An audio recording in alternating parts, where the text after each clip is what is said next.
मंजर धुंधला हो सकता है मंजिल नहीं, दौर बुरा हो सकता है जिंदगी नहीं।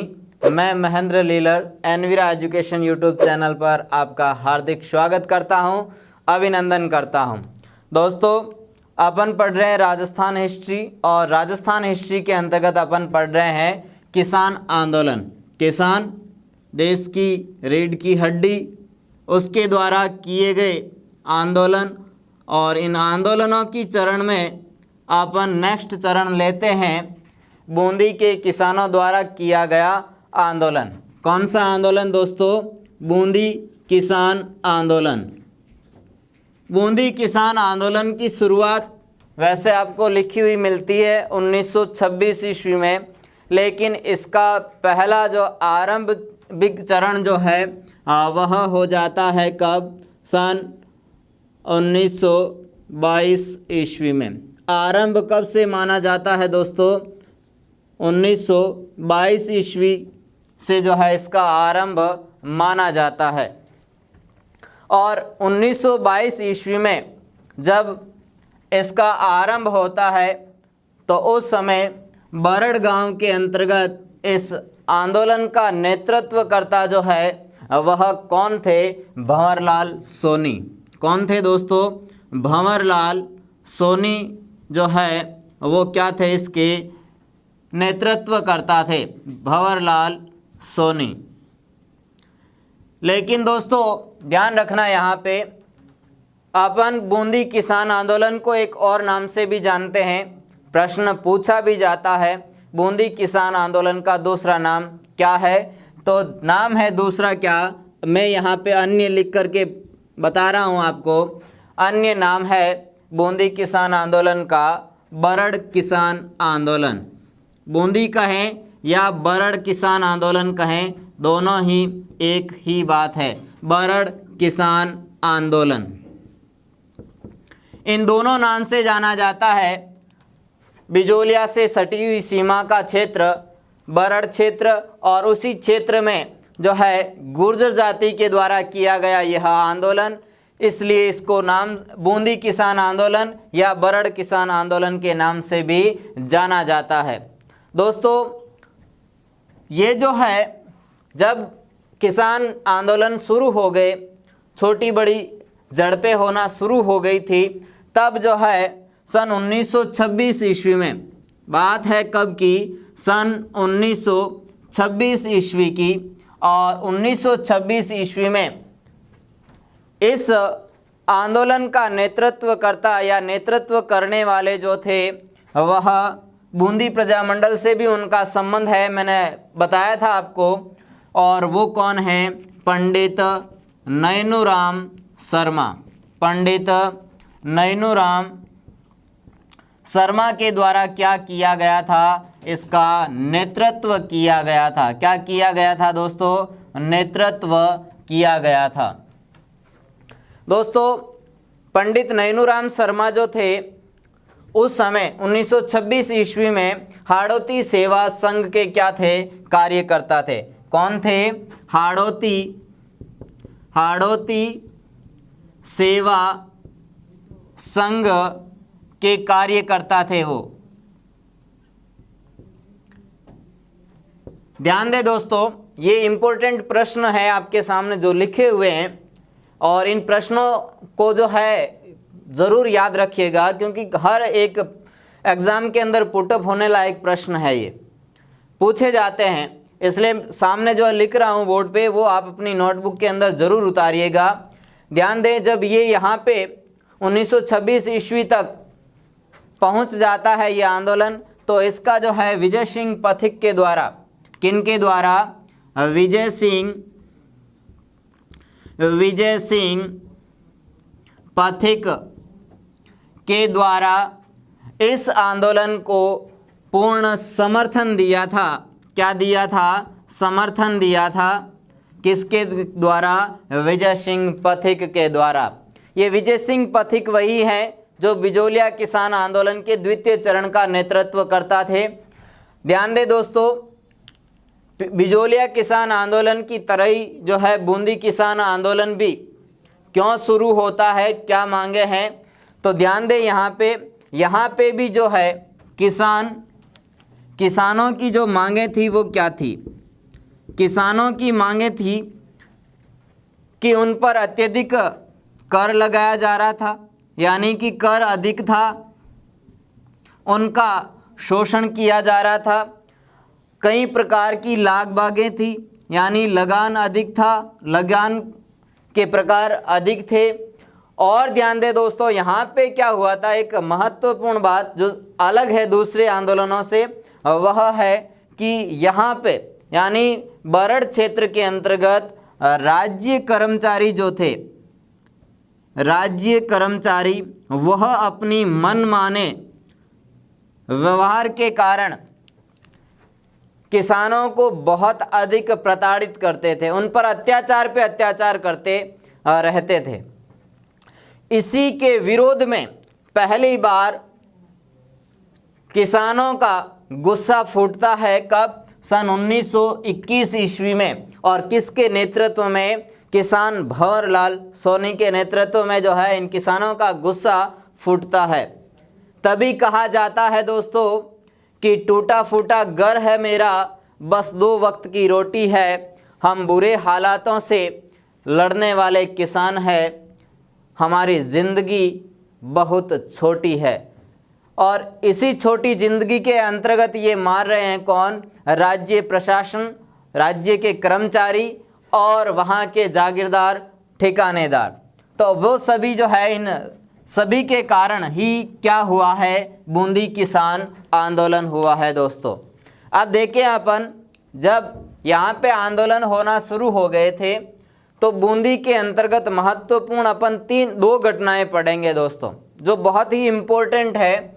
और उन दोनों घटनाओं का संबंध जो है किससे है? बूंदी किसान आंदोलन से। दोस्तों ध्यान रखना, सन 1926 ईस्वी में बूंदी किसान आंदोलन का नेतृत्व किसने किया था? पंडित नैनूराम शर्मा ने, जो क्या थे? हाड़ौती सेवा संघ के कार्यकर्ता थे। और विजय सिंह पथिक के द्वारा इनको क्या कर दिया गया था? समर्थन दे दिया गया था। इसी कारण हुआ है क्या? बूंदी बरड़ किसान आंदोलन। अब अपन दोस्तों देखेंगे घटनाएं, कैसी घटनाएं थी, किन घटनाओं के कारण इस आंदोलन को गति प्रदान होती है। तो वह घटनाएं हैं आपकी, पहली घटना डाबी हत्याकांड। कौन सी? डाबी हत्याकांड की घटनाएं। डाबी हत्याकांड, ये डाबी हत्याकांड क्या था दोस्तों? तो सबसे पहले अपन देखते हैं कि ये होता कब है। डाबी हत्याकांड जो है वह जुलाई से लेकर अगस्त 1922 ईस्वी तक जो है एक घटना घटित होती है, जिसका संबंध जोड़ा जाता है अपने किससे? बूंदी किसान आंदोलन से। यहाँ पे क्या था दोस्तों? डाबी नामक एक क्षेत्र के अंतर्गत, गांव के अंतर्गत क्या हुआ कि किसानों ने मिलकर तय किया कि हम राज्य के जो आदेश हैं, राज्य के आदेश हैं, हम उन आदेशों की क्या करेंगे? अवहेलना करेंगे, राज्य आदेशों की अवमानना करेंगे, अवहेलना करेंगे, हम उनको नहीं मानेंगे। इसके कारण भड़क जाते हैं कौन? जागीरदार, ठिकानेदार, वह भड़क जाते हैं कि हमारे आदेशों की ये क्या करेंगे? अवहेलना करेंगे, अवमानना करेंगे। और क्या था दोस्तों? किसानों ने और निर्णय लिया। इस किसान आंदोलन के अंतर्गत, बूंदी किसान आंदोलन के अंतर्गत खूब सारी सभाएं होती है। उन सभाओं के अंतर्गत निरंतर निर्णय पे निर्णय लिए जा रहे थे। तो निर्णय लिया गया कि जो राज्य कर्मचारी है दोस्तों, जो मित्रों, जो राज्य कर्मचारी है, उन कर्मचारियों को जो खाद्य सामग्री उपलब्ध करवाते हैं किसान, वह अब हम नहीं करवाएंगे। यानी राज्य कर्मचारियों को खाद्य सामग्री राज्य कर्मचारियों को खाद्य सामग्री उपलब्ध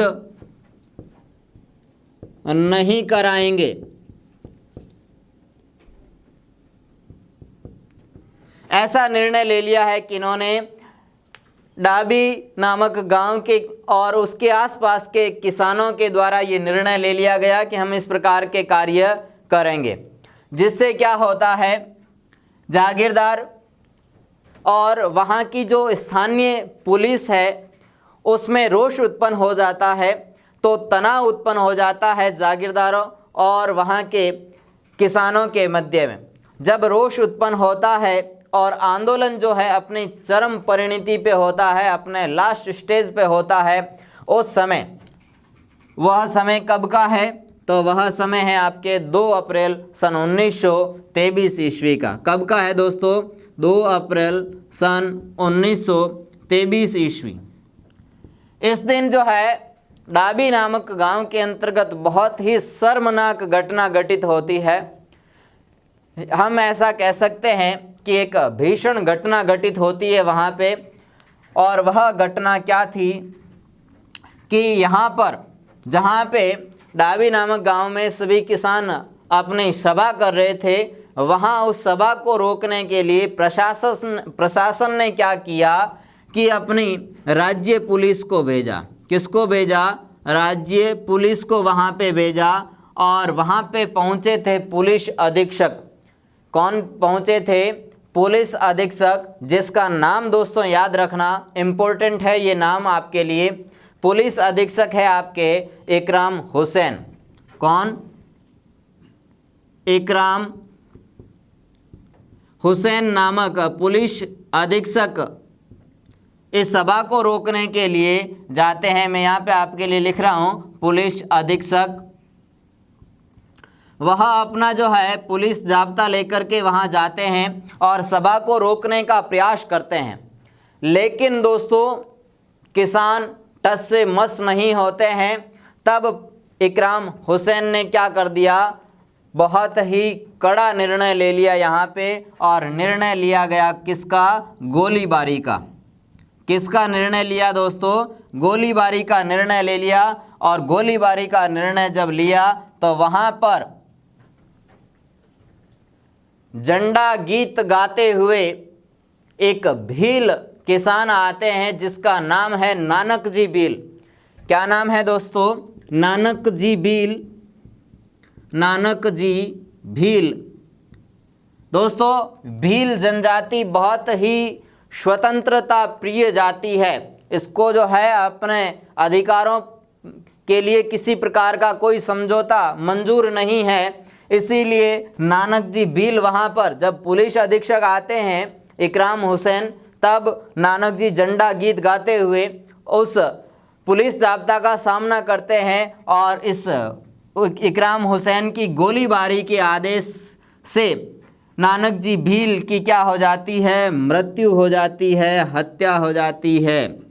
यही घटना मानी जाती है किस नाम से? डाबी हत्याकांड नाम से। दोस्तों नानक जी भील जो एक किसान थे पेशे से, झंडा गीत गाते हुए मारे जाते हैं। जब ऐसी घटना घटित होती है तो चारों तरफ इस घटना की क्या होती है? निंदा होती है कि ये घटना जो है वह मानवता के नाते उचित नहीं है।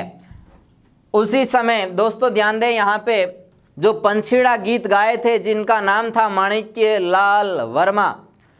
क्या नाम था दोस्तों? माणिक्य लाल वर्मा। माणिक्य लाल जी वर्मा ने क्या किया? नानक भील की मृत्यु की स्मृति में याद के अंतर्गत उन्होंने एक और गीत गाया जिसका नाम क्या था? शीर्षक क्या था उस गीत का? अर्जी। इम्पोर्टेंट है, बहुत ही इम्पोर्टेंट है दोस्तों। अर्जी नामक शीर्षक का गीत इन्होंने गाया था। किन्होंने? माणिक्य लाल वर्मा ने। किन्होंने दोस्तों? माणिक्य लाल वर्मा ने। मित्रों इम्पोर्टेंट है, आप अपनी नोटबुक के अंदर इसको हाईलाइट ज़रूर कर देना। अर्जी नामक शीर्षक से गीत किसने गाया था?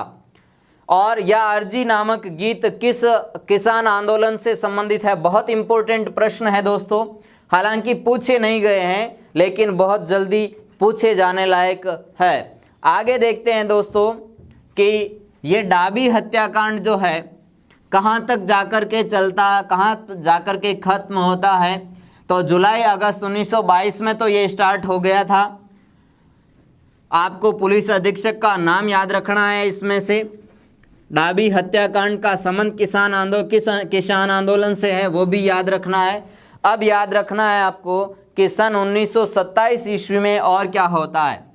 सन 1927 ईस्वी में, सन 1927 ईस्वी के बाद राजस्थान, 1927 ईस्वी के बाद राजस्थान सेवा संघ के अंतर विरोधों के कारण यह आंदोलन स्वतः ही क्या हो जाता है? धीमा पड़ जाता है। क्या पड़ जाता है? धीमा पड़ जाता है 1927 ईस्वी के बाद। तो बूंदी किसान आंदोलन का प्रथम चरण अपन 22 से लेकर 27 तक रखेंगे, क्योंकि यहाँ पे क्या हुआ? राजस्थान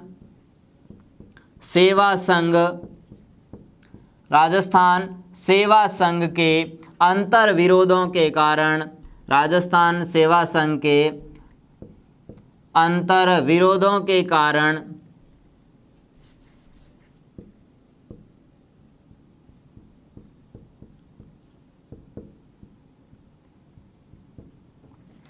यह आंदोलन धीरे धीरे क्या हो जाता है? समाप्त प्राय हो जाता है। लेकिन मात्र प्रथम चरण का ये आंदोलन क्या होता है? समाप्त होता है।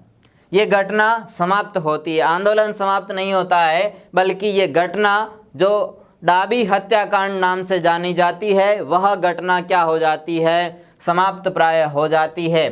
परंतु दोस्तों ध्यान दें, यहाँ पे जैसे ही ये घटना घटित होती है और इसकी निंदा चारों तरफ होने लग जाती है, उसी वक्त में जो है एक उसके बाद जो है एक और घटना घटित होगी जिसका नाम है गुर्जरों का आंदोलन। कौन सा आंदोलन? गुर्जरों का आंदोलन। गुर्जरों का आंदोलन दोस्तों, गुर्जरों का आंदोलन जो आज का चल रहा है वो आंदोलन नहीं, जो उस समय स्वतंत्रता से पहले जो पशुपालन जाति है गुर्जर, उसके द्वारा किया गया आंदोलन वो अपन पढ़ेंगे। और ये आंदोलन दोस्तों होता कब है? सन 1936 से लेकर के 45 तक चलता है। 1936 से लेकर के 45 तक चलता है। और जैसे ही ये आंदोलन समाप्त होगा उसी वक्त बूंदी किसान आंदोलन भी क्या हो जाएगा? समाप्त हो जाएगा। तो अपन पढ़ते हैं गुर्जर आंदोलन। अपन गुर्जर आंदोलन में देखें दोस्तों कि ये कौन है गुर्जर? प्रश्न पूछा गया है दोस्तों, पशुपालन जाति है जिसका नाम है क्या? गुर्जर। यह एक पशुपालन जाति है, गुर्जर एक पशुपालन जाति है। और उसको क्या चाहिए होता है कि अपने पशुओं को चराने के लिए जगह चाहिए होती है। तो ध्यान दें, आगे मैंने आपको कारणों के अंदर पहले ही बता दिया था कि इन पर अत्याचार किए जाते हैं, कई प्रकार के कर लगा दिए जाते हैं। तो उन्हीं करों में से एक कर चराई कर भी है, वो अपन आगे देखेंगे। लेकिन 1936 ईस्वी में क्या होता है? बूंदी के क्षेत्र में जहाँ पे गुर्जर जनजाति है वहाँ पे क्या कर दिया? एक कानून लाए, प्रशासन के द्वारा एक कानून ला करके एक प्रथा को रोक दिया गया। और वह प्रथा थी कौन सी प्रथा? नुक्ता। कौन सी प्रथा दोस्तों? नुक्ता प्रथा। अब आप कहोगे कि नुक्ता प्रथा क्या होती है साहब? तो नुक्ता प्रथा जो है वह आज भी हर एक समाज के अंतर्गत व्याप्त है, जिसे अपन सरल शब्दों में कहें तो वह मृत्यु भोज है। क्या है? मृत्यु भोज। यानी कि नुक्ता की प्रथा पर क्या लगा दी? प्रशासन के द्वारा कानूनी पाबंदी लगा दी, कानूनी पाबंदी लगा दी। और क्या किया दोस्तों, जब कानूनी पाबंदी लगा दी जाती है तो नाराज हो जाते हैं कौन, गुर्जर नाराज हो जाते हैं। आगे ध्यान दें दोस्तों, सरकार के द्वारा एक और नवीन कर थोप दिया जाता है गुर्जरों पर, बूंदी के किसानों पर। सरकारी कार्यवाही होती है और उस सरकारी कार्यवाही के अंतर्गत सरकारी कार्यवाही में क्या किया जाता है, एक नवीन कर, चराई कर थोप दिया जाता है इन किसानों पर। जब चराई कर लागू कर दिया जाता है तो और नाराज हो जाते हैं कौन, असंतुष्ट हो जाते हैं कौन, किसान। पहले से ही नाराज चल रहे हैं, निरंतर सभाओं को रोकने का प्रयास कर रहे हैं, हत्याकांड जैसे गलत कार्य कर रही है प्रशासन, लेकिन फिर भी जो है रुकने का नाम नहीं ले रही है। इस वजह से किसान नाराज हो जाते हैं, असंतुष्ट हो जाते हैं। 5 अक्टूबर, दोस्तों ध्यान रखना डेट, 5 अक्टूबर सन 1936 ईस्वी में, 1936 ईस्वी के अंतर्गत एक मांग पत्र तैयार किया जाता है। सभी किसान सभा करके अपनी मांगे जो है एक पत्र पर लिखते हैं, मांग पत्र पर क्या करते हैं, तैयार करते हैं कि हमें ये चीज़ें चाहिए। मांग पत्र तैयार किया जाता है और जब मांग पत्र तैयार हो जाता है तो उसके अंतर्गत मांग पत्र में क्या क्या मांगे रखी गई, तो मांग पत्र में देखें दोस्तों, उन्होंने जो है चराई कर समाप्त करें, जो अनावश्यक कर है उनको क्या करें, कम करें। और दोस्तों ध्यान दें कि जो पशुचारण है, उस पशुचारण पर जो रोक लगाई गई है उसको पूर्णतया क्या कर दिया जाए, समाप्त कर दिया जाए। पशुचारण की सहूलियत के लिए जो है किसानों को जमीन उपलब्ध करवाई जाए, भूमि उपलब्ध करवाई जाए, तो पशुचारण की क्या होनी चाहिए, सहूलियत होनी चाहिए। इस प्रकार की मांगे जो है तैयार की गई, किसमें, मांग पत्र में तैयार की गई। अब मांग पत्र तैयार जब हो जाता है तो उसको क्या किया जाएगा, उसको भेजा जाता है बूंदी के महाराजा के पास, क्योंकि दीवान तो सुनने का नाम नहीं ले रहा है, इसलिए उसको भेजा जाएगा किसके पास, महाराजा के पास भेजा जाएगा। तो इस मांग पत्र को तैयार करके भेज दिया जाता है कहाँ पे, महाराजा के पास। महाराजा क्या करता है कि एक दीवान नियुक्त करता है, अपना एक व्यक्ति नियुक्त करता है, कहाँ पे, बूंदी के अंतर्गत। और वह व्यक्ति कब जो है नियुक्त करता है, वह करता है 7 नवंबर, कब करता है, 7 नवंबर 1936 ईस्वी में। 7 नवंबर 1936 ईस्वी के अंतर्गत क्या करता है, एक दीवान को नियुक्त करता है, यानी कौन करता है, महाराजा करता है, एक दीवान नियुक्त करता है। जब ये प्रक्रिया हो जाती है तब 1939 के अंतर्गत 1939 तक आते आते किसानों की मांगें अधिक बढ़ जाती है और वे सभी किसान जो है एकत्रित होकर के लाखेरी की तरफ बढ़ते हैं। किस तरफ बढ़ते हैं दोस्तों, किसान लाखेरी की तरफ बढ़ते हैं, लाखेरी जाते हैं। ध्यान दें दोस्तों, लाखेरी प्रसिद्ध है किसके लिए, आप अपने जवाब जो है कमेंट के अंतर्गत ज़रूर दें। लाखेरी किसके लिए प्रसिद्ध है, आपको कमेंट के अंतर्गत जो है मिल जाएगा इसका उत्तर। आप भी दीजिएगा लाखेरी क्यों प्रसिद्ध है।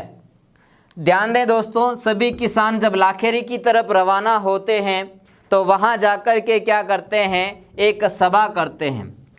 मैंने आपको पहले ही कहा था किसान बहुत सभाएं करते हैं इस आंदोलन के अंदर और रिजल्ट भी उनको मिलता है अंत में जाकर के सन 1945 ईस्वी तक। देखें दोस्तों, जब लाखेरी की तरफ किसान रवाना हुए और लाखेरी पहुंचते हैं और लाखेरी के अंतर्गत सितंबर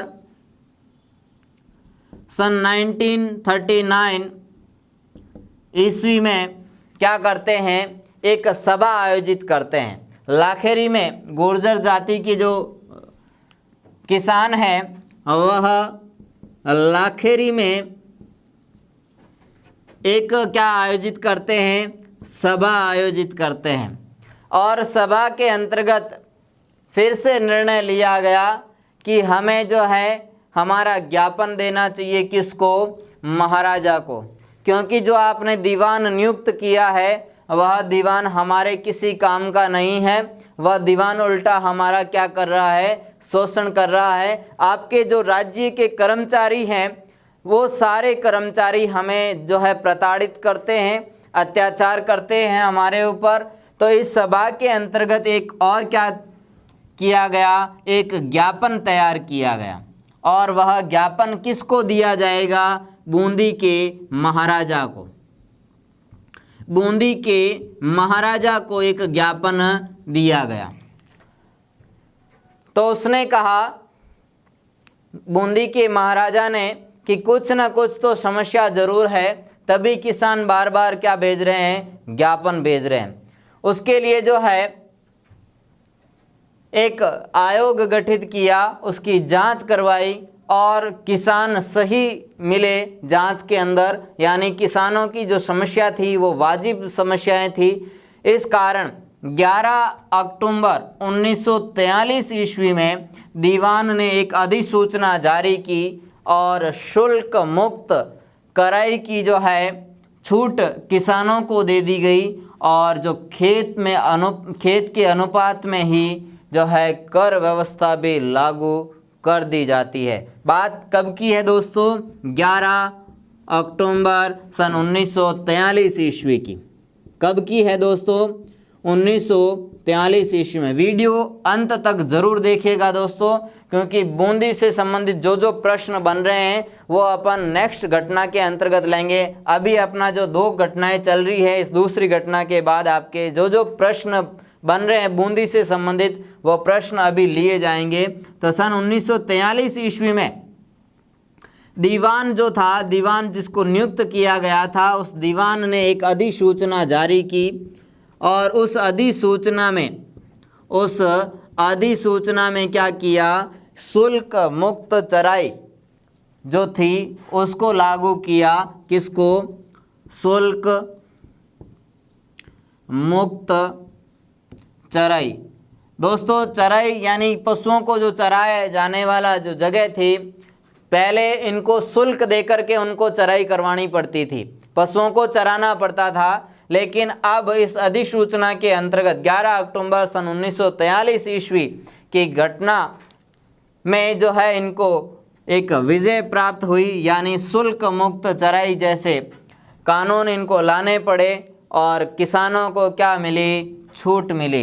जब किसानों को मिल जाती है क्या, छूट मिल जाती है, तो किसान उत्साहित हो जाते हैं और प्रशासन के साथ सहयोग की आशा करते रहते हैं। तो किसानों को क्या मिल गई, छूट मिल गई। और क्या किया, किसानों के पास जो ज़मीन थी उस ज़मीन के अनुपात में ही, ज़मीन के अनुपात में क्या लिया जाएगा, कर लिया जाएगा, अनुपात में कर लिया जाएगा। इस प्रकार की घोषणा होती है किसके अंतर्गत, दीवान की अधिसूचना के अंतर्गत।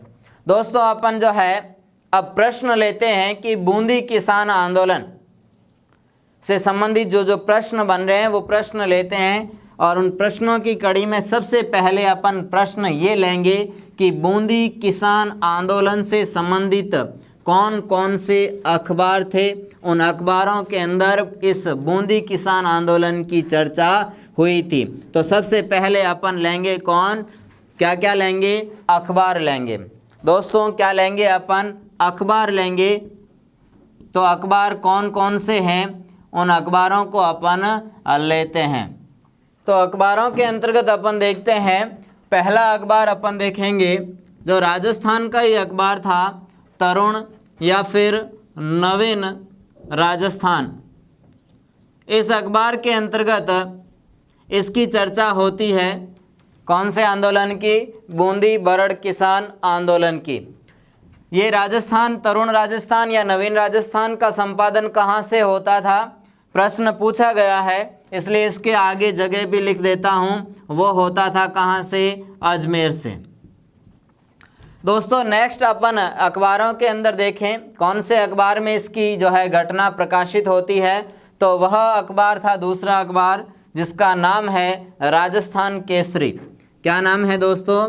राजस्थान केसरी नामक अखबार था जो वर्धा से प्रकाशित होता था। कहाँ से? वर्धा से, वर्धा महाराष्ट्र से जो है ये प्रकाशित होता था। वर्तमान में महाराष्ट्र में नहीं है। तो ध्यान दें दोस्तों, नेक्स्ट अपन देखें कि उस समय एक और अखबार था जो छपता था। किस नाम से? वह प्रताप नाम से छपता था। किस नाम से? प्रताप नामक अखबार जो छपता था। गणेश शंकर विद्यार्थी का ये अखबार रहा है, इसके संपादक रहे हैं वो। तो प्रताप नामक अखबार जो निकलता था कहाँ से, प्रकाशित होता था कहाँ से? कानपुर से। इस कानपुर से जो है इस अखबार का संपादन होता था और उसमें चर्चा की गई कौन से किसान आंदोलन की? बूंदी बरड़ किसान आंदोलन की। दोस्तों मैंने अभी आपसे कहा था महत्वपूर्ण प्रश्न, उन प्रश्नों के अंतर्गत अखबार वाला प्रश्न हो गया। अब नेक्स्ट अपन देखते हैं कि बूंदी में प्रश्न देखते हैं कि बूंदी में किसान आंदोलन का नेतृत्व, बूंदी में किसान आंदोलन का नेतृत्वकर्ता कौन थे?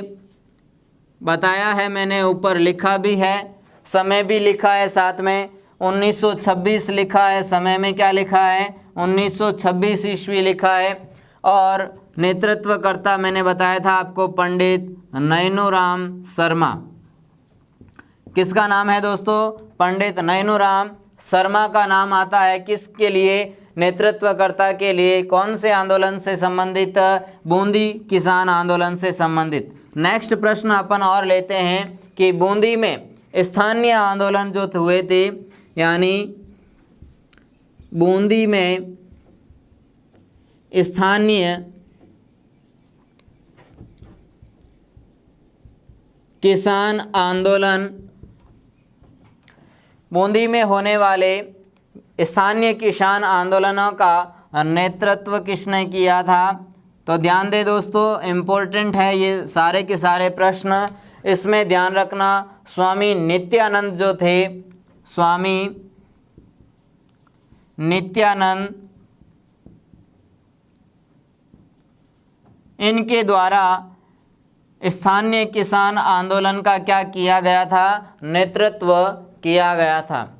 दोस्तों ये जो आंदोलन है बूंदी बरड़ किसान आंदोलन, इसमें महिलाओं ने भी जो है पुरुषों से कंधे मिलाकर के भाग लिया था। तो अपन लास्ट क्वेश्चन के अंतर्गत देखें कि बूंदी में महिलाओं का वह कौन सी महिला थी जिसके द्वारा सभी महिलाओं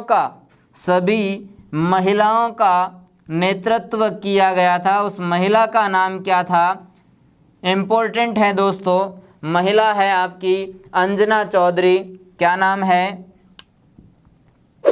अंजना चौधरी। इस अंजना चौधरी के द्वारा क्या किया गया था? महिलाओं को जो है प्रोत्साहन दिया गया, महिलाओं को जो है उत्साहित किया गया और इस आंदोलन से जोड़े रखा।